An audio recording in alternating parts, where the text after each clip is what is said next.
masin pansangay sa Filipino curriculum at pampahayagan sa paaralan focus sa Filipino. So may mga pagkakataon na maaari kong magsalita ng Filipino.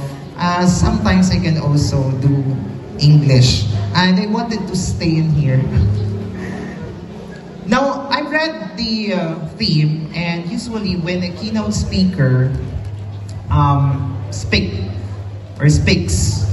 before an audience, the focus actually is the theme. Galing, talino, at husay, in this case, ng mga kabataang makabansa sa diwa ng matatag na adhika.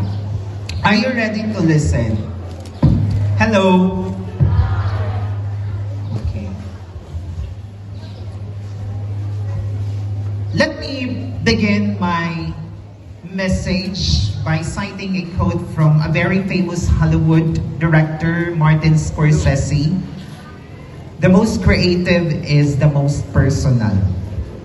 So that's the reason I frame my messaging in my personal and humble experience as a teacher, as a coach in campus journalism, and I may provide a little detail of